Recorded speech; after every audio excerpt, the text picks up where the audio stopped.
And I boiled this down to two things, believe it or not. Two things. Now, I could have made it 30 things. I could have made it 10 things. But I thought about how can I keep it as concise as possible, but still accurate for the most powerful mindset for success. I came up with two things.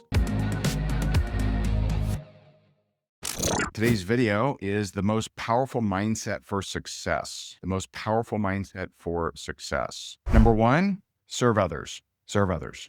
Someone I met back in 2017, before probably any of you knew him. I saw my man Alex Ramosi did his big launch, and it was so interesting, the responses, right? So he sells over 3 million copies of his book, just generates, probably $100 million.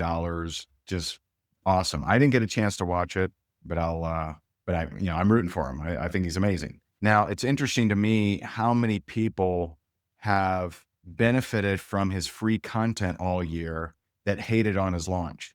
How many people have benefited from all the free content he's done over the years, but hated on his launch because it was a free launch and he had a $6,000 offer. And he also had, oh, by the way, a $30 offer, right? And so serve others. Why was he able to generate so much money? Because he's been serving others so consistently, so freely. Last time I talked to him, he said he created 270 pieces of content a week. He spends $70,000 a month creating free content, serving others.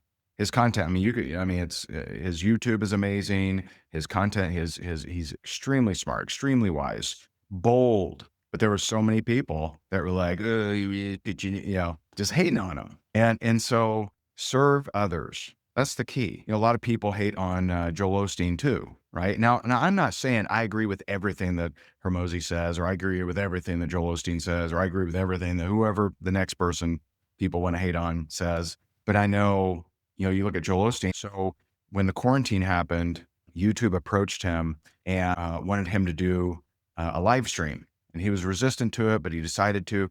And that first live stream had 12 million viewers. Why? Why did Alex do so well in that launch? Did he dupe that many people?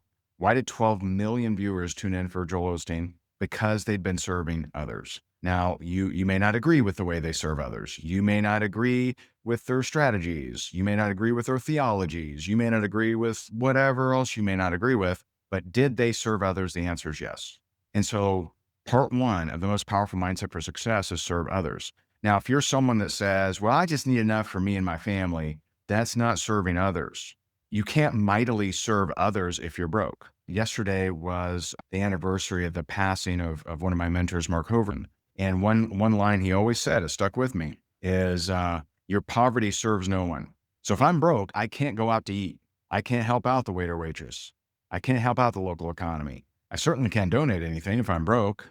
And so the most powerful mindset for success starts with serving others. Jesus said it. He said, if you want to be first, make yourself last. Serve others. Make everyone else first. So the second part of the most powerful mindset for success, you more quickly turn to God than your situation. And you always know there's an upgrade available. In the process of serving others, right? In the process of doing business, in the process of living on earth, you're going to have problems. Jesus said that too. In this world, you will have troubles, but rest assured, I've overcome the world.